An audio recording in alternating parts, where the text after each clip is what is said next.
u bë rreth 2 javë që murtaja e baktive të Inda ka prekur veriun e Shqipërisë dhe ekziston një rrezik i madh që kjo sëmundje shumë ngjitse dhe me një vdekshmëri të lartë rreth 90% të përhapet edhe në zona të tjera të Shqipërisë.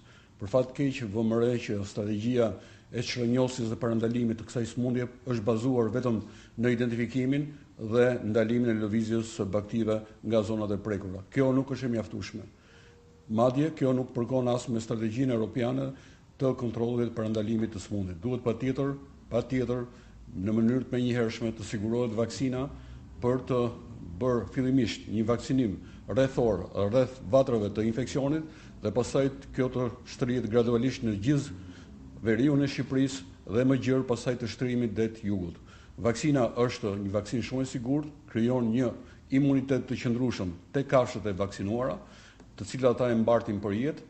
Aq më tepër kjo vaksinë është një vaksinë e certifikuar dhe prodhohet sot nga më shumë se 20 qendra botërore. Çfarë kërkohet? Kërkohet që Ministria e Bujqësisë të paraqesë një kërkesë zyrtare Organizatës Botërore për Ushqimin, FAO, e cila ka një marrëveshje me Qendrën Ndërkombëtare të Referencës për murtajen e ripërtysës të vegjël në Pirbright, dhe i kërkoj vaksinën që ne na nevojitet për të vaksinuar të gjithë baktit tona, të cilët janë të prekura, po dhe një pjesë e tyre është në rrezik prekje.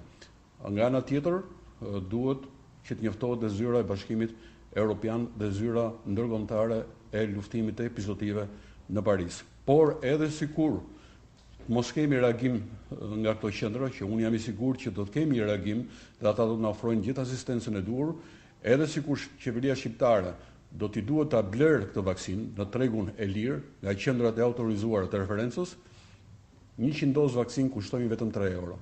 Pra, me 30.000 euro mbulohen të gjitha nevojat e blegtorisë me këtë vaksinë, shpëtohet kjo pasuri kombëtare nga rreziku i asgjësimit, nga një sëmundje jashtëzakonisht rrezikshme. Prandaj apeli është sa më parë mos humni kohë të vyer, duke u bazuar vetëm tek gjurmimi dhe tek kontrolli i lëvizjes, sepse kafshët nuk lëvizin në rrugë kombëtare, por shtektojnë edhe në mal, edhe në fushë dhe në bjeshk. Prandaj menjëherë siguroni vaksinën, filloni vaksinimin rrethor, atë parandalues dhe më pas shtrihuni edhe në zona të tjera të vendit. Faleminderit.